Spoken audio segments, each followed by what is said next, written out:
تو یہ چنی ہوئی جگہ ہیں. بالکل صحیح. انسان تو سبھی ہیں لیکن اللہ نے رسولوں کو اور رسولوں میں سے حضرت محمد صلی اللہ علیہ وآلہ وسلم کو چن لیا. مصطفیٰ کا استفا چنا ہوا.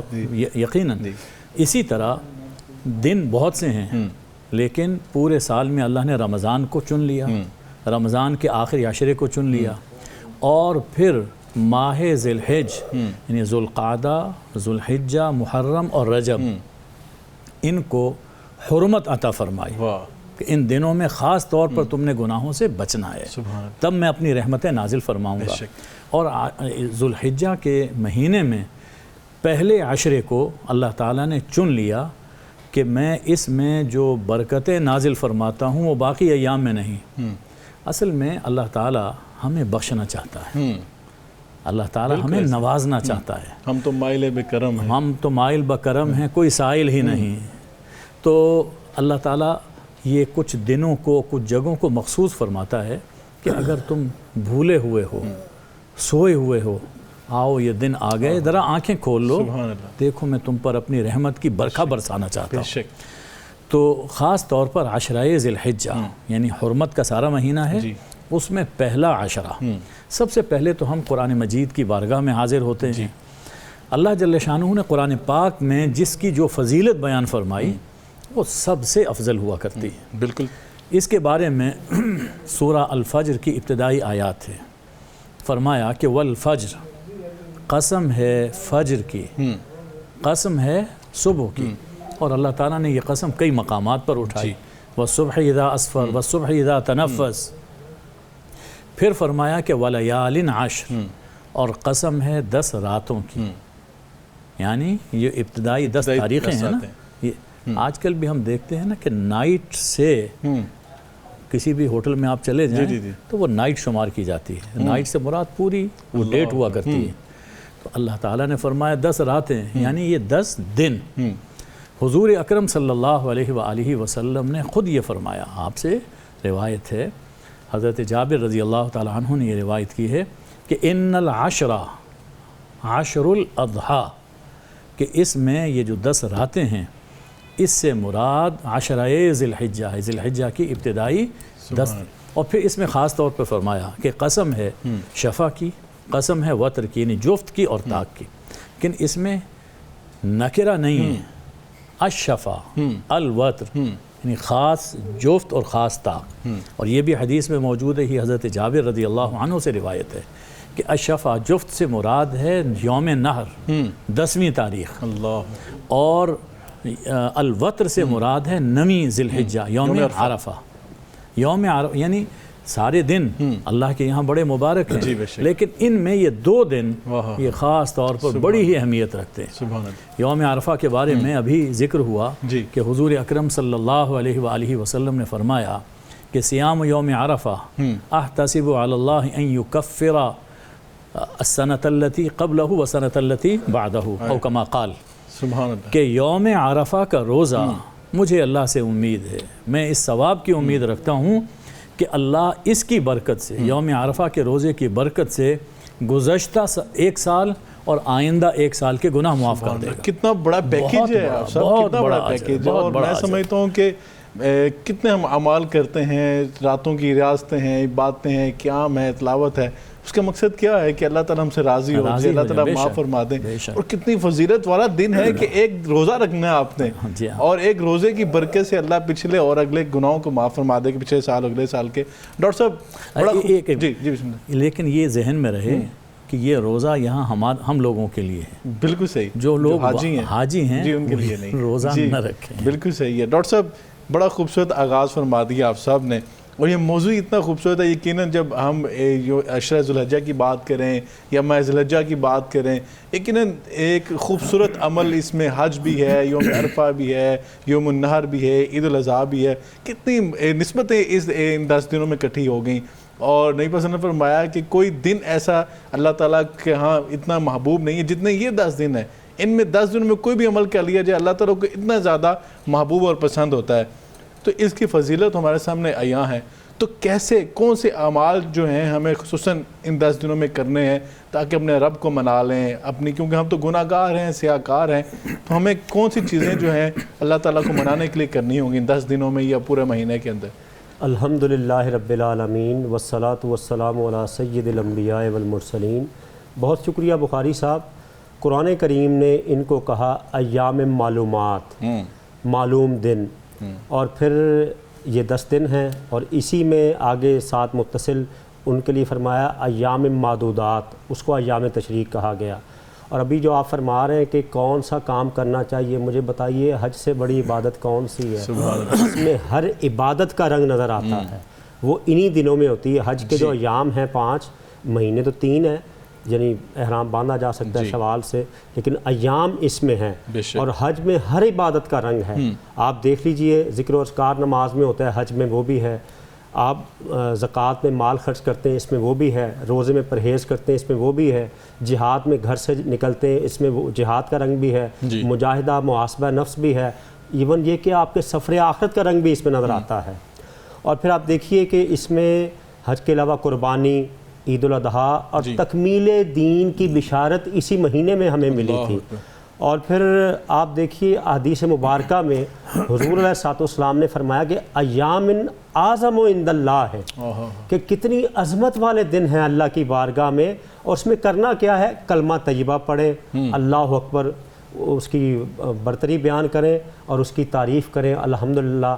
اور وہ جو بڑی معروف ہم پڑھتے ہیں اللہ اکبر لا الہ الا اللہ واللہ اکبر اللہ اکبر وللہ الحمد، اس میں ساری چیزیں آ جاتی ہیں۔ پھر ایک حدیث میں فرمایا کہ ایام افضل عند اللہ ہے، یعنی اعظم بھی ہیں، اس جیسے دن کوئی نہیں، افضل بھی ہیں، جو فضیلت ان میں ہے کہیں اور نہیں۔ پھر ان ایام میں عمل صالح کرنا، اس کے لیے فرمایا احب الی اللہ ہے، کہ اللہ کو بڑے ہی محبوب ہیں۔ یعنی دیگر آپ کسی بھی دنوں میں جو عبادات کریں گے، اللہ کو ان دنوں میں بہت زیادہ یعنی پسند ہیں۔ اور پھر عشرہ ذی الحج کا روزہ سال کے روزہ کے برابر، جیسے بھی ذکر کیا گیا، اور رات کا قیام لیلۃ القدر کے برابر ہے۔ رات کی جو بات کی گئی، چونکہ اسلامی تاریخ کے اعتبار سے دیکھا جائے تو رات پہلے آتی، دن بعد میں آتا ہے، قمری کیلنڈر کی قمری کیلنڈر کے اعتبار سے۔ اور نبی پاک علیہ الصلوۃ والسلام نے فرمایا نیکی کا کوئی بھی عمل عشرہ ذی الحج میں کیے جانے والے جو کام ہوتے ہیں، اللہ کے نزدیک اس سے کوئی اور چیز پاکیزہ نہیں ہے۔ اور جیسے رمضان المبارک کی عظمت ہے، فرمایا کہ وہ مہینوں اور دنوں کا سردار ہے اور سب سے عزت والا یہ مہینہ ہے۔ بخاری صاحب اس میں کوئی ظاہری بات ہے، مباحات کا دائرہ بڑا وسیع ہے۔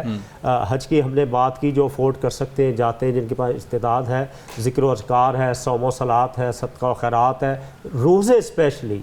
روزہ ایک کیا ہی ہمیں جو سنت مبارکہ میں جو عبادات کثرت سے نظر آتی ہیں سیرت مبارکہ میں، اس میں روزہ ہے۔ جیسے آپ پیر اور جمعرات کا روزہ رکھتے ہیں ہر مہینے میں 3، پھر اس طرح یہ جو روزے تھے۔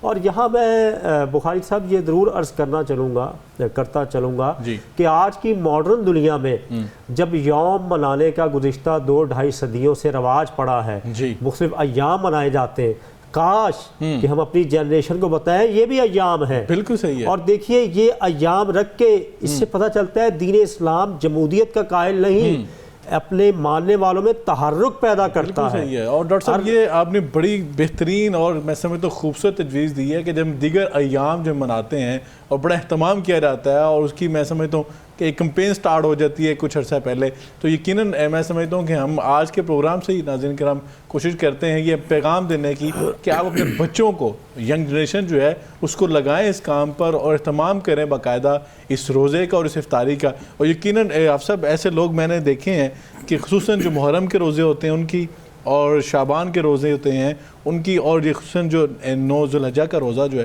اس کی باقاعدہ افطاری کرتے ہیں، دعوت افطار کا اہتمام کیا جاتا ہے۔ اور یقیناً وہ بڑا خوبصورت سسٹم ہوتا ہے، شہر کے لوگ اکٹھے ہوتے ہیں، آپس میں علمی گفتگو ہوتی ہے، دینی گفتگو کی جاتی ہے۔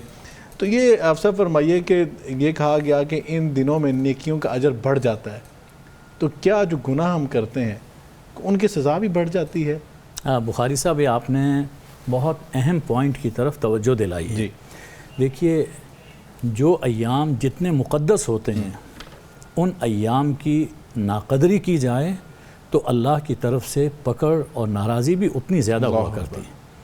رمضان دیکھ لیجئے جی اور یہ ایام دیکھ لیجئے، چونکہ اس میں اللہ کی رحمتیں باقی دنوں کی نسبت زیادہ نازل ہوتی ہیں، اور مقصد کیا ہوتا ہے کہ میں اپنے بندوں کو معاف کروں، اور بندے اگر پھر بھی اس کی ناقدری کریں تو ظاہر ہے کہ اللہ کی طرف سے پکڑ زیادہ شدید ہوگی۔ یعنی ان ایام کا ہم استقبال کیسے کریں؟ ان ایام کا استقبال اس عزم کے ساتھ ہونا چاہیے کہ ہم ان ایام کو اعمال صالحہ سے نیکیوں سے تازہ رکھیں گے اور معمور رکھیں گے اور گناہوں سے بچیں گے۔ دیکھیے، نیکی کرنا اگر کوئی نوافل ہے، اس میں اگر کمی ہو جائے یہ اتنا نقصان دہ نہیں ہے جتنا ان دنوں میں گناہ کرنا، یہ اللہ کی زیادہ پکڑ ہے۔ تو اگر آپ کا دل نہیں چاہتا کسی نفل پڑھنے کو یا رات کے جاگنے کو، نہ جاگیے، لیکن گناہوں سے بچیے، اس وقت کو گناہوں سے بچ کر گزاریے۔ یہ گناہوں سے بچنا یہ بذات خود ایک بڑی نیکی ہے۔ جی بالکل ٹھیک۔ تو ان دنوں میں گناہوں سے بچنا یہ بہت اہم ہے۔ اچھا، پھر دیکھیے کہ یعنی حضور اکرم صلی اللہ علیہ وآلہ وسلم سے یہ روایت ہے، یہ بخاری میں بھی ہے، مسند احمد میں بھی ہے، اور 3 صحابہ حضرت جابر، حضرت ابن عباس اور حضرت ابن عمر رضی اللہ عنہم سے یہ منقول ہے کہ حضور صلی اللہ علیہ وسلم نے فرمایا کہ ان دنوں میں کی گئی نیکیاں سال کے باقی تمام دنوں سے اللہ کو زیادہ پسندیدہ ہوتی ہیں۔ بالکل۔ جب سوال کیا گیا کہ یا رسول اللہ والجہاد فی سبیل اللہ، کیا جہاد فی سبیل اللہ سے بھی ان دنوں کی نیکیاں افضل ہیں، پسندیدہ ہیں؟ فرمایا کہ ہاں، اس سے بھی افضل ہیں۔ ہاں، اگر کوئی شخص اپنی جان اپنے مال کے ساتھ جہاد کے لیے نکلا اور پھر اپنی مال جان وہ اللہ کے راستے میں کھپا دی، قربان کر دی، اس کا مقام الگ ہے۔ لیکن باقی تمام دنوں کی نسبت ان دنوں کی نیکیاں وہ زیادہ افضل ہیں۔ شعب الایمان میں امام بیہقی رحمۃ اللہ علیہ نے یہ روایت نقل کی کہ ان دنوں کی ہر رات کا ثواب وہ شب قدر کے برابر ہے۔ آپ اندازہ کیجئے کہ کتنے مقدس ایام شب قدر کا۔ دیکھیں آپ صاحب، ہم رمضان کا اکثر جو ہمارے ذہن میں ایک ہے کہ اس کا بڑا احترام ہے، اس میں بڑا اہتمام کرتے ہیں، لیکن یہ 10 دن تو ہم، سچی بات ہے ڈاکٹر صاحب، آپ کو بھی گفتگو میں شامل کرتے ہیں کہ یہ 10 دن تو ہم خریداری میں گزار دیتے ہیں، کوئی قربانی کی خریداری پہ نکلا ہوتا ہے۔ یقیناً قربانی لینی چاہیے، یہ بھی ان 10 دنوں کے اندر یہ نیکی میں شامل ہے، لیکن جو ہم وقت ضائع کرتے ہیں اور خصوصاً جو کپڑوں کی شاپنگ کے لیے ہم وقت ضائع کر رہے ہوتے ہیں، کس قدر اہمیت نبی پاک صلی اللہ علیہ وسلم کے فرامین میں اور قرآن کریم میں اس کی بیان کی گئی۔ تو جس طرح آپ نے پہلے بات کی تکبیرات کی، تو یہ بتائیے کہ جو لوگ حج پہ نہیں جا سکتے، یقیناً جو حج پہ چلے گئے وہ تو بہت بڑا عمل کرنے گے، اور آپ جہاد کی بات بھی کہہ رہے تھے، تو نبی پاک صلی اللہ علیہ وسلم نے خواتین کے لیے فرمایا کہ خواتین کا جو اجر ہے حج کا وہ جہاد سے بھی افضل اس کو قرار دے دیا گیا۔ تو ڈاکٹر صاحب یہ فرمائیں کہ یہ جو 10 دن ہیں جو لوگ حج پہ نہیں جا سکے، خصوصاً ہم جیسے لوگ ہیں، ہم یہاں موجود ہیں، تو ہمیں کون کون سے جو مسنون اعمال نبی پاک صلی اللہ علیہ وسلم سے ثابت ہیں وہ ہم کریں اور اللہ تعالیٰ کو منا سکیں ہم ان 10 دنوں میں؟ اچھا دیکھیے بخاری صاحب، یہ جو ایام کی برکات ہے صرف حجاج کے لیے مخصوص نہیں ہے، جی یہ تو خدائی پیکج ہے پوری کائنات کے مسلمانوں کے لیے ہے، جو جہاں پر بھی ہے۔ اور حج کا تعلق تو صرف مالی جسمانی استعداد کے ساتھ ہے، یہ تو آپ جدھر بھی ہیں۔ اس میں پہلی بات تو یہ ہے کہ فرائض پر دوام ضروری ہے، فرائض کو، اچھا گناہوں سے بچنا بھی فرائض میں شامل ہے۔ جی اس کے بعد جو مسنون ہیں، جو مباحات ہیں، سب سے پہلے آپ دیکھ لیجئے جو قیام اللیل کی ویسے بڑی فضیلت ہے قرآن کریم میں، والذین یبیتون لربہم سجدا وقیاما، ساری کے وقت وہ دعا کرتے ہیں، ان کے پہلو الگ ہوتے ہیں، اس کی فضیلت ہے۔ روزے کی فضیلت ہے جو احادیث مبارکہ میں بھی ہے۔ 2، پھر تیسرا کوشش کیجئے قربانی کے جانور خریدیے، اگر آپ نے اس کے ایک ایک بال کے بدلے میں ثواب ہے، اس کی خدمت میں ثواب ہے، سبحان اللہ، خوش دلی کے ساتھ آپ کی عبادت ہے، لیکن اپنے رزق حلال سے خریدیے گا، جو بھی آپ رزق حلال۔ یہ بھی بخاری صاحب کہیں اللہ تعالیٰ کی کہہ لیجئے کہ انسان گرفت میں نہ آ جائے، ذخیرہ اندوزی کر کے حرام مال کما کے سود کا یا کرپشن کا پیسہ حج میں لگایا جا رہا ہے، اس سے جانور خریدا جا رہا ہے، تو اللہ کو یہ چیزیں پسند نہیں۔ اللہ پاک ہے اور پاک کو ہی پسند کرتا ہے۔ پھر اسی طرح جو خدمت خلق ہے اس کے کہہ لیجئے کہ اس کو وسعت دیجئے، اپنی فیملی پر خرچ کیجئے، اپنے پڑوسی، اپنے رشتہ دار، دوست احباب، کچھ وہ لوگ ہیں جو آپ سے طلب کرتے ہیں، ایسے بھی معاشرے میں سفید پوش لوگ ہیں جو واقعی ڈیزرونگ ہیں، نیڈی ہے، تو ہاں بالکل وہ مانگتے نہیں ہیں. اسپیشلی دیندار طبقے میں آپ دیکھیے یا اور بھی آپ معاشرے میں دیکھیے، ان کی مدد کر دیجئے، کیونکہ یہ برکت والے دن ہیں، اور اللہ نے آپ پر کتنا کرم فرمایا کہ برکت والے دنوں میں آپ کو نیک کام کی توفیق دے رہا ہے. سبحان اللہ. دوسروں سے رب کی رحمت ہے نا، رب کی رحمت ہے. دیکھیے ایک یہ ہے کہ ہم کسی کو دعا کے لیے کہتے ہیں، ایک یہ کہ ہم کام ایسا کریں بندہ خود دعا کر دے ہمارے لیے. تو یہ ایام جو ہے نا، ہم اپنی جنریشن کو لے کر ہر مثلا میں ہوں، حافظ صاحب ہیں، آپ ہیں، ہم اپنی فیملی کے ساتھ بیٹھ جائیں، آدھے گھنٹے کے لیے ان کو درس قرآن دے دیں، درس حدیث دے دیجئے، درس سیرت دے دیجئے، اکابرین صالحین کے واقعات سنا دیجئے، نیکی کی سوچ کو غالب کیجئے اپنی جنریشن میں. سبحان اللہ. کیونکہ یہ ہماری یقیناً بہت بڑا ڈاکٹر صاحب چینج آئے گا اگر یہ آپ کی تجویز پہ اگر عمل کر لیا جائے تو یقیناً اتنا خوبصورت چینج آئے گا. ہمارا یہ جو آج کل مسائل ہیں کہ ہم کہتے ہیں اولاد کی تربیت بڑی ضروری ہے، تو یقیناً یہ اولاد کی تربیت کا ایک بڑا اہم پہلو اور اہم فیکٹر ہے کہ ہم نے اپنی اولاد کو ان ایام کی فضیلت سمجھانی بھی ہے اور جو اس کے اعمال ہیں ان کی ترغیب بھی دینی ہے. اور یقیناً جب ہم دعا مانگتے ہیں ربنا ھب لنا من ازواجنا وذریاتنا قرۃ اعین واجعلنا للمتقین اماما، تو یہاں پہلے بات ہو رہی ہے اللہ تعالیٰ ان کے لیے ہمیں پہلے امام بنا دے، ہمیں پہلے نمونہ بنا دے. یقیناً جب ہم اپنی اولاد کے رول ماڈل بنیں گے تو یقیناً ہماری اولاد بھی ہمارے پیرامیٹرز پہ چلتی ہوئی اللہ کی طرف راغب ہوگی اور انابت اللہ کرے گی. ناظرین کرام، یہاں پہ ٹائم ہوا شارٹ بریک کا. بریک کے بعد آ کے اسی موضوع پر علماء کرام سے مزید جاننے کی کوشش کریں گے. ہمارے ساتھ رہیے گا، واپس آ کے پھر دوبارہ بات کرتے ہیں.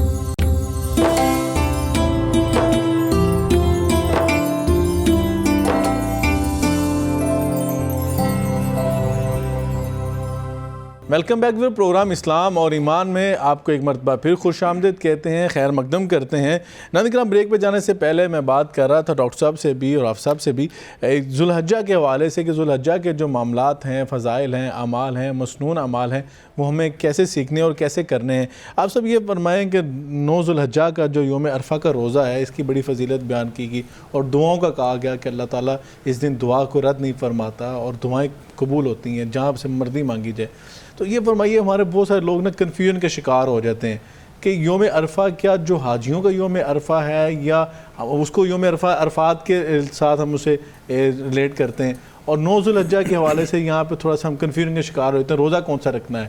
تو یہ فرمائیے گا کہ وہ کون سا دن ہے جو حج پہ نہیں جا سکے، جو دوسرے لوگ ہیں، وہ کس دن ہمارا 9 ذو الحجہ بنتا ہے اور کون سا یوم عرفہ ہمارے لیے؟ شکریہ بخاری صاحب. اس کے جواب سے پہلے میں ایک توجہ دلانا چاہتا ہوں کہ 3 عشرے ہیں جی سلف صالحین جن کا بہت اہتمام کرتے تھے. رمضان کا آخری عشرہ، ذو الحج کا پہلا عشرہ اور محرم کا پہلا عشرہ. اللہ اکبر. ہم کہہ سکتے ہیں کہ یہ تربیتی ایام ہیں. والدین کو چاہیے کہ اپنے بچوں کی ان ایام میں تربیت کریں. سبحان اللہ. کہ اللہ کے ساتھ اپنا تعلق کیسے جوڑا جاتا ہے. ایک سال کے شروع میں، ایک سال کے آخر میں، 1 منٹ میں کر کے کیا خوبصورت یہ اللہ تعالیٰ نے ڈیکورم بنا دیا ہمارے لیے. سبحان اللہ. بالکل. اچھا، پھر اس کے ساتھ روزہ رکھنے کی تلقین فرمائی. یعنی ایک ام المومنین ہیں، ان سے روایت ہے کہ حضور اکرم صلی اللہ علیہ وآلہ وسلم 9 عشرہ ذی الحجہ میں جو 9 ایام ہیں جی ان میں روزہ رکھا کرتے تھے. 9 دن روزہ رکھا کرتے. عید سے پہلے جو 9 دن ہیں 9 دن ان میں روزہ رکھا کرتے تھے. اگر ان دنوں میں لیڈیز ہیں، جینٹس ہیں، ان کے کچھ روزے رہتے ہیں، فرض کیجئے کہ ان کے کچھ روزے رہتے ہیں جن کی قضا ان پہ واجب ہے، رمضان کے روزے جو رہتے ہیں، رمضان کے روزے رہتے ہیں، تو ان دنوں میں اگر وہ اپنے ان چھوٹے ہوئے روزوں کی قضا کر لیں اللہ اکبر تو قضا بھی ہو جائے گی، ان کی ذمہ داری بھی ادا ہو جائے گی اور ان ایام میں روزے رکھنے کا ثواب بھی حاصل ہو جائے گا. بہترین تجوید ہے یہ. اسی طرح نماز کا معاملہ ہے جی، نوافل پڑھنے، یعنی ان دنوں میں خاص طور پر فرض نماز باجماعت ادا کرنے کا اہتمام کرنا چاہیے. یعنی آپ دیکھیے کہ حضور اکرم صلی اللہ علیہ وسلم سے یہ مروی ہے کہ جس نے عشاء کی نماز جماعت سے ادا کی، فجر کی نماز جماعت سے ادا کی تو اس کی رات غفلت میں نہیں گزری. سبحان اللہ. تو اس رات کا اگر ہم ثواب حاصل کرنا چاہیں، کچھ زیادہ نہیں کر سکتے، کم از کم جماعت کا تو ہم اہتمام کر سکتے ہیں. نماز باجماعت پڑھ لیں، نماز باجماعت پڑھیں، اور نماز کے ساتھ نوافل اس کا اہتمام کریں. یہ جو جن کو کہ ہم سنت کہتے ہیں یہ در حقیقت نوافل ہیں، لیکن چونکہ حضور صلی اللہ علیہ وآلہ وسلم نے ان نوافل کا اہتمام فرمایا اس لیے ہمارے لیے وہ سنت قرار فرمائے. بے شک. اسی طرح آپ نماز کے ٹائم ٹیبل میں دیکھیں گے ہر نماز کے ساتھ 1 یا 2 نفل وہ بھی لکھے ہوتے ہیں. زیادہ نہ ہو تو کم از کم ان نوافل کا ہم اہتمام کر سکتے ہیں. اب رہا یوم عرفہ کا روزہ، اس کا ثواب تو پہلے عرض کیا جا چکا ہے، لیکن یہ روزہ کہاں کی تاریخ کے مطابق رکھا جائے گا؟ کنفیوژن ہوتی ہے لوگوں کو. وہاں یوم عرفہ بنے گا منگل کو اور بدھ کو وہاں پر عید ہے. ہمارے ہاں یوم عرفہ بنے گا بدھ کو اور جمعرات کو ہمارے ہاں عید ہوگی. اب کس تاریخ، وہاں کی تاریخ کے لحاظ سے رکھیں یا یہاں کی تاریخ کے لحاظ سے رکھیں؟ تو دیکھیے اللہ نے ہمیں جہاں پیدا کیا، جس ملک میں بسایا، وہاں جو تاریخ جب آتی ہے ہم اس کے پابند ہیں. بالکل ٹھیک، ہم اس کے پابند ہیں. صحیح. اب دیکھیے وہاں یوم عرفہ ہو رہا ہے نا، آج کل کچھ لوگوں کو یہ یعنی ایک الجھن ہو جاتی ہے کہ ہم دیکھ رہے ہیں وہاں لوگ عرفات میں بیٹھے ہیں، دعائیں مانگ رہے ہیں، ہم اس دن یہاں پہ روزہ کیوں نہ رکھیں؟ بھائی اس میں اجتہاد نہیں چلتا. حضور صلی اللہ علیہ وسلم نے فرمایا کہ 9ویں تاریخ کا روزہ، وہ تاریخ وہاں ہے یہاں نہیں ہے. جیسے یہ بادل ہوتا ہے نا، آج راولپنڈی میں برس رہا ہے اور کل لاہور میں برسے گا، یہ بھی اللہ کی رحمت ہے. یہ اللہ کی رحمت آج وہاں پہ برس رہی ہے، کل جب 9ویں تاریخ آئے گی تو 9ویں تاریخ کی رحمتوں کی بارش وہ یہاں پر اس دن ہوا ہوگی. تو اس لیے اپنی تاریخ کا اعتبار کیا جائے. اگر اس کو دیکھ لیا جائے کہ جی یوم عرفہ وہاں کے مطابق ہے تو بھائیو پھر عید کی نماز بھی تو اگلے دن پڑھ لو. بالکل صحیح. وہ تو نہیں ہے. تو ہمیں اپنی تاریخ اور اپنے وقت کا لحاظ رکھنا. بہترین وضاحت آپ صاحب آپ نے کر دی، بہت شکریہ آپ کا. ڈاکٹر صاحب یہ فرمائیے کہ ہم جب یہ سارے اعمال کر رہے ہوتے ہیں تو یہ ہم نے قربانی جو سنت ابراہیمی جو ہے اس کو بھی زندہ کرنا ہے، اور یوم النحر جو ہے یہ اللہ کو بڑا محبوب دن ہے، نبی پاک صلی اللہ علیہ وسلم نے اس کی بڑی فضیلت بیان کی ہے. لیکن یوم النحر پہ ہم دیکھتے ہیں کہ بہت سارے امور ایسے ہیں جنہیں ہم دکھلاوا، ریاکاری کے اندر ہم ان اعمال کو ضائع کرنے کی کوشش کرتے ہیں. جب قرآن پاک نے فرما دی وما امروا الا لیعبدوا اللہ مخلصین لہ الدین قل ان صلاتی ونسکی ومحیای ومماتی للہ رب العالمین.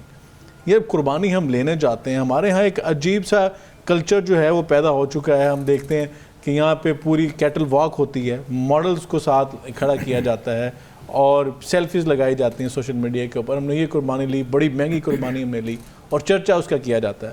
تو دین اسلام میں یہ سارے اعمال کرنے کی وجہ سے ہم کیا اللہ کے غضب کو دعوت نہیں دے رہے ہوتے جو اللہ کی خوشنودی ہے، اور یہ پورا جو اس کا حاصل تھا اس عبادت کا ہم اس کو ضائع نہیں کرتے؟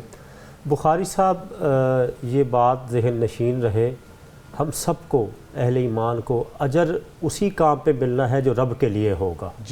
بس یہ ذہن نشین کر لیجیے. میری نماز، میرا روزہ، میری قربانی رب کے لیے کتنی ہے، نمود و نمائش کتنی، یہ ہر شخص خود جانتا ہے. اپنے دل میں دیکھے، اپنے غور کرے اس کام پر کہ وہ جو کام کر رہا ہے اس میں للہیت، اخلاص اور اس میں جو بندگی کے رنگ ہیں وہ کتنے ہیں. قرآن کریم نے یہ واضح کر دیا ہے کہ تمہارے جانوروں کا گوشت اور خون رب کی بارگاہ میں نہیں پہنچتا، لیکن تمہارے دلوں کا جو تقویٰ ہے وہ پہنچتا. آپ اگر لاکھوں روپے کے اونٹ لے آئیں، گائیں لے آئیں، بکرے لے آئیں، اور ایک وہ شخص جو رزق حلال سے حصہ ڈال رہا ہے گائے میں، رب نے ہمیں نہیں پتا. ہاں بالکل ایسے ہی. اچھا یہاں پر ایک اور بات ذہن میں رکھیے کہ ایک مختلف اذہان ہے نا، تباہیں ہیں ہمارے معاشرے میں بھی، دیگر کنٹریز میں بھی. ان کا یہ خیال ہے کہ آپ نے قربانی کرنی تو اس کی کوئی پیسے دے دیجئے کسی کو، یہ تکے کھانا، گوشت کھانا، بریانیاں بنا کر کھانا، یہ کون سا تقویٰ کو تقویت دیتا ہے؟ دیکھیے میری عرض سنیے، ہم بندے ہیں اللہ کے اور امتی ہیں نبی پاک علیہ السلام کے. اللہ نے جس موقع پر جس فعل کو عبادت قرار دیا ہے اور نبی پاک علیہ السلام نے کیا ہے، ہم وہی کریں گے. بات ختم ہے.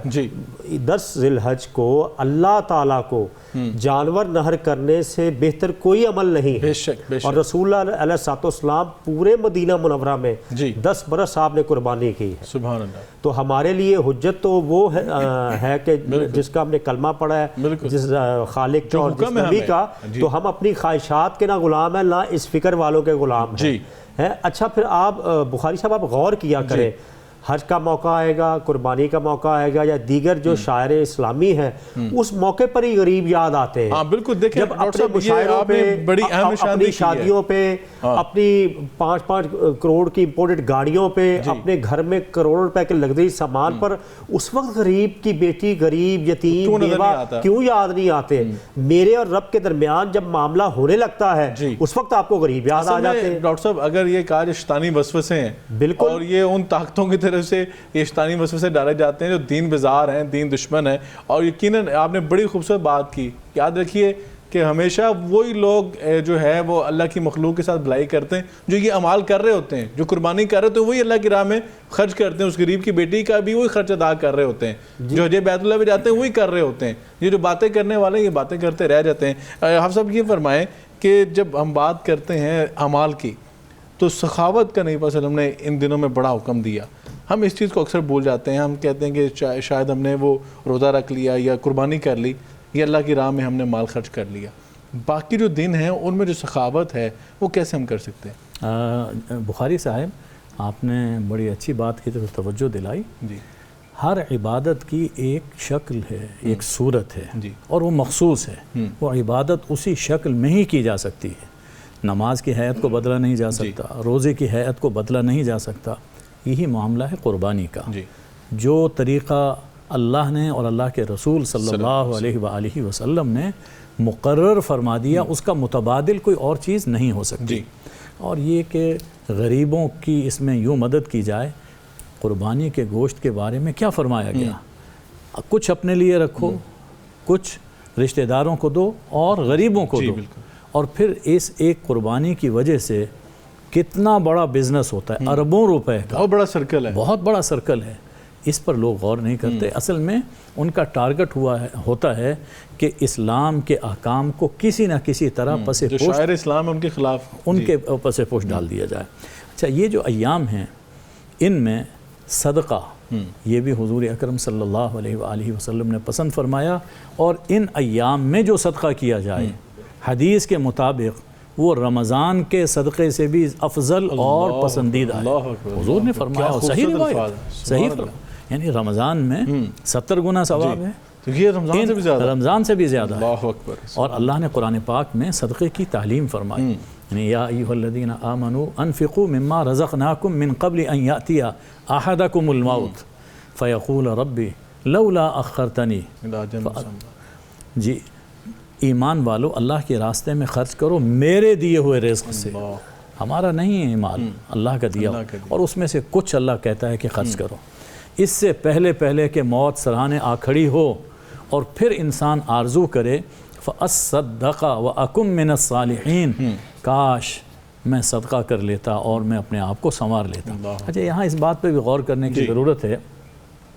یہاں نماز کا ذکر نہیں فرمایا کہ میں کچھ نماز پڑھ لیتا، کچھ روزہ رکھ لیتا، یہاں اللہ نے ذکر فرمایا ہے صدقے کا، یعنی موت اگر کچھ نہیں کر سکا اپنی زندگی میں تو اسے حسرت رہے گی آخری گھڑی میں کہ میں صدقہ کروں۔ اس سے یہ معلوم ہوا کہ یہ صدقہ ایسا عظیم عمل ہے جس کا موت کی آسانی میں بھی دخل ہے، اور حشر کی تاریکیوں میں بھی یہ صدقہ ہمارے کام آئے گا۔ قربانی کے جانور کے بارے میں بھی ایک روایت میں یہ مذکور ہے کہ یہ جانور پل صراط کے اوپر ہمیں لے کر جائے گا، یعنی اس کی حصی صورت کیا ہوگی ہم نہیں جانتے اس دنیا میں، لیکن اللہ کے یہاں جو عمل جتنی بڑی نیت سے کیا جاتا ہے اللہ اس کا اتنا ہی اجر و ثواب عطا فرماتا ہے۔ تو ان دنوں میں غریبوں کی مدد قربانی سے کے گوشت سے بھی کرنی چاہیے، اور اس کے علاوہ جتنی مدد کسی کی جا سکتی ہے وہ کرنی چاہیے۔ بالکل ٹھیک ہے۔ اچھا، ایک اور عمل کی طرف توجہ دلا رہا ہوں۔ آج یکم ذی الحجہ ہونے والی ہے۔ حضرت ام سلمہ ام المؤمنین رضی اللہ عنہا سے روایت ہے، اور یہ صحیح مسلم میں ہے کہ من رآ ہلال ذی الحجہ واراد ان یضحی، کہ جو ہلال کو دیکھے، یعنی پہلی کا چاند دیکھے یکم ذی الحجہ کو، اور اس کا ارادہ ہو قربانی کا، تو وہ پھر اپنے بال نہ کٹوائے اور ناخن نہ ترشوائے۔ بالکل صحیح، یہ بڑی اہم یہ چیز آپ نے فرمائی۔ اگرچہ یہ حکم استحبابی ہے، یہ حکم استحبابی ہے، لیکن اس کا ثواب بڑا ہے۔ یعنی کتنا ثواب؟ ایک صاحب حضور صلی اللہ علیہ وسلم کی خدمت میں آئے اور بتایا کہ میری یہ صورتحال ہے، تو کیا میں اسے بھی ذبح کر دوں؟ فرمایا کہ نہیں، آپ ان دنوں میں نہ بال کٹواؤ نہ ناخن کترواؤ، جی، اور جب 10ویں ذی الحجہ ہو تو اس میں بال اور ناخن یہ کٹوا لینا، جی، اس عمل کی برکت سے اللہ تمہیں قربانی کا ثواب عطا فرما دے سبحان گا۔ اللہ، کیا یعنی مشابہت پیدا کر لی ان لوگوں کے ساتھ کہ جو حج کے لیے وہاں پر ہیں، عشاق بیت اللہ ہیں، زائرین بیت اللہ، ان کے ساتھ مشابہت پیدا کرنے کی وجہ سے اللہ تعالیٰ وہ ثواب یہاں عطا فرماتا ہے۔ کیا خوبصورت، میں سمجھتا ہوں کہ اللہ تعالیٰ نے کسی کو محروم چھوڑا ہی نہیں ہے، سبحان کہ جو حج پہ چلا گیا اس کو بھی برکات سے نوازا جا رہا، جو نہیں جا سکا اپنی مالی استطاعت نہ ہونے کی وجہ سے، وہاں بھی اس کو بھی اللہ تعالیٰ نواز رہے ہیں۔ ڈاکٹر صاحب یہ بڑے خوبصورت دن ہے، سخاوت کی بات بھی ہم نے کی، ریاکاری کی بات بھی کی۔ ایک چیز جو ہے امت مسلمہ جو ہے اس کو میں سمجھتا ہوں کہ بڑا سے آپ نے دن سیلیبریٹ کرنے کی بات کی اور کہا کہ ایام جو ہے ان کو مخصوص کیا گیا، ان کو سیلیبریٹ بھی کرنا چاہیے۔ تو یہاں پہ ان 10 دنوں میں اگر ایک دن کی بات کی جائے جب دین اسلام کی تکمیل ہوئی، الیوم اکملت لکم دینکم واتممت علیکم نعمتی ورضیت لکم الاسلام دینا، یہاں پہ تو مسلمانوں کو تجدید عہد کرنی چاہیے۔ اس دن کو تو مسلمانوں کو سیلیبریٹ کرنا ہوگا اور خدا کا شکر ادا کرنا ہوگا، ہم اس سبق کو کیوں بھول جاتے ہیں؟ بخاری صاحب زندگی میں جو لمحے جیسے یہ مسنون ہے خیر کے حوالے سے، وہ اگر دوبارہ ملتے تو اس پر بھی شکر کرنا چاہیے کہ اللہ نے ایک بار پھر موقع دے دیا خیر کا۔ یہاں ہم ذکر کر رہے ہیں ان ایام کے، اس مہینے کے مختلف پہلوؤں پر، ایک اور خاص پہلو کی طرف میں اشارہ کرنا چاہوں گا کہ تاریخ انسانیت کا سب سے عظیم خطبہ جو آپ علیہ السلام نے دیا وہ اسی مہینے میں دیا۔ بالکل، خطبہ حجۃ الوداع کے موقع پر فرمایا تمام دنوں میں سب سے حرمت والا یہ دن ہے، سب سے زیادہ حرمت والا یہ مہینہ ہے، اور تمام شہروں میں یہ شہر افضل ہے، اور فرمایا خبردار تمہارے جان اور مال ایک دوسرے کے لیے اسی طرح حرمت والے ہیں جیسا کہ یہ شہر، یہ مہینہ اور یہ دن حرمت والا ہے۔ بخاری صاحب جہاں ہم ابھی تربیت کی بات کر رہے ہیں، اپنے بچوں کو اس خطبے کو پڑھائیے۔ UNO ابھی کل کی بات ہے، ہیومن رائٹس کی باتیں ابھی کل کی بات ہے۔ 14 صدیاں قبل انسانیت کے عظیم نجات دہندہ نے جو کہہ لیجئے کہ ایک معاشرے کی بنا ڈالی ہے، اسلامی معاشرے کی، اسلامی تہذیب کی، اس کے تمام بنیادی ایلیمنٹس اس خطبہ میں نظر آتے ہیں، کیا اخلاقی ہیں، کیا سماجی ہیں، کیا آئینی ہیں، کیا معاشی ہیں۔ انسانی حقوق کا چارٹر ہے، عظیم چارٹر ہے، اور اس کو کئی لوگوں نے تو ظاہر کیا ہے اس کو فالو کر کے کہ ہم اس میں سے لے رہے ہیں، کچھ نے ظاہر بھی نہیں کیا، لیکن الحمدللہ مطالعہ کرنے والے جان جاتے ہیں کہ یہ کہاں سے چیز لی گئی ہے۔ تو اللہ کے فضل سے یہ ہمارے پاس موجود ہے۔ جہاں حج کو ہم حج کی فلسفی پڑھیں، حج کے روحانی اثرات، معاشی اثرات، سیاسی اثرات، قربانی کے جو امپیکٹ ہیں انسان کی حیات میں، ایثار کا جذبہ پیدا ہوتا ہے، پھر عبادات جو اس کی زندگی میں تبدیلیاں لاتی، وہاں علمی فکری حوالے سے اس خطبہ کو بھی پڑھیے، اور یہ ساری چیزیں آپ ہم نے جو ذکر کی ہوں گی، اگر 10 کے قریب چیزیں تو ڈیلی آج سے شروع ہو جائیں، شام کے بعد اپنی فیملی کو دیکھیے۔ ہم لوگ منابر پر، ممبروں پر بھی بیٹھتے ہیں، ٹی وی پر بھی بیٹھ کے گفتگو کر رہے ہیں، اور بھی پروگرام میں جاتے ہیں، تو اپنی فیملی کے ساتھ کب بیٹھیں گے، ان کو یہ لیسن کب دینا ہے، کس سے کیوں ہم انتظار میں کوئی ہمیں آ کر بتائے۔ تو خیر کا کوئی چراغ نیکیوں کے اس موسم بہار میں، دیکھیے موسم بہار آتا ہے ہم درخت لگاتے ہیں کہ چلو میں اگر اپنی زندگی میں اس سے پھل نہ لے سکا، سایہ نہ لے سکا، کوئی اور لے لیں گے، تو یہ نیکیوں کا موسم بہار ہے، یہ تو اپرووڈ ہے، سائنڈ ہے نیکیوں کا موسم بہار۔ تو جیسے اس کو منانا ہے، جیسے خیر کا چراغ روشن کرنا ہے، اس کو روشن کیجئے تاکہ اس کی تمازت، اس کے فوائد ہمیں دنیا میں بھی ملیں، قبر میں بھی ملیں اور حشر میں بھی ملیں۔ بالکل ٹھیک ہے، بہت شکریہ۔ آپ صاحب یہ بتائیے گا کہ تکبیرات کی ہم نے بات کی کہ تکبیرات پڑھنی چاہیے، تو تکبیرات کے لیے کوئی مخصوص ٹائم ہے جو ہم نے پڑھنا ہے، اور کون سے جو مسنون الفاظ نبی صلی اللہ علیہ وسلم پڑھا کرتے ہیں تکبیرات کے، میں چاہتا ہوں وہ آپ ناظرین تک ضرور پہنچا دیجیے۔ دیکھیے ایک تو ہے عشرہ ذی الحجہ، یعنی 9 دن جو پہلے ہیں، ان کے اندر تو حضرت ابن عمر رضی اللہ عنہما سے روایت ہے فَأَكْثِرُوا فِيهِنَّ التکبیر والتحلیل والتحمید، کہ ان دنوں میں کثرت سے الحمدللہ، اللہ اکبر، لا الہ الا اللہ کہا کرو۔ یعنی ہم اگر اس کا حاصل اور عمل کا عملی طریقہ دیکھنا چاہتے ہیں تو جسے ہمارے یہاں تیسرا کلمہ کہا جاتا ہے، کلمہ تمجید، سبحان اللہ والحمد للہ ولا الہ الا اللہ واللہ اکبر ولا حول ولا قوت الا باللہ، اس میں سارے اذکار جمع ہو جاتے ہیں۔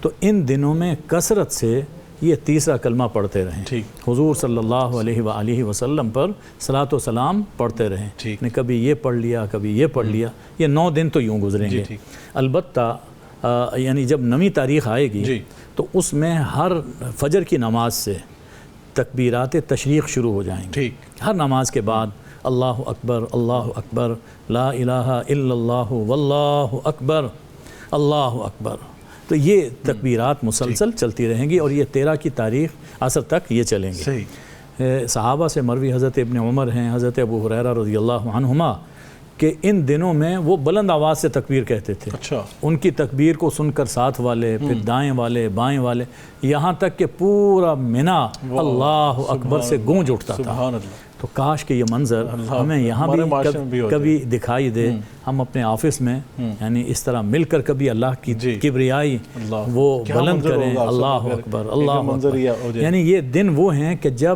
جس میں اللہ کی کبریائی اپنے اندر بٹھانے کے ایام بالکل صحیح ہے، وَلَهُ الْكِبْرِيَاءُ فِي السَّمَاوَاتِ وَالْأَرْضِ، سبحان اللہ، کہ بڑا صرف اللہ ہے۔ بے شک، بے شک، یہ حقیقت اگر ہمارے ذہن، یعنی ہر نماز میں ہمیں جی، یہی سکھایا جی، جاتا ہے، بالکل، اللہ اکبر اذان میں، اللہ، اذان میں یہی بات سکھائی جاتی، اگر یہ چیز ہمارے چھوٹوں اور بڑوں کے ذہن میں آ جائے کہ بڑا صرف اللہ ہے، میں بڑا نہیں ہوں، جی، تو کتنے دلدر ہیں ہمارے خود بخود ختم ہوتے بالکل صحیح ہے۔ بہت شکریہ آپ صاحب آپ کا، ڈاکٹر صاحب آپ کا، اور یقیناً میں سمجھتا ہوں کہ آپ نے انتہائی خوبصورتی کے ساتھ مختصر وقت میں جامع انداز میں جس نے اس موضوع کو ایلیبریٹ کیا، وضاحت کی اور ہماری رہنمائی اللہ تعالیٰ کی ذات ہی آپ کو رضا خیر عطا فرمائے گی۔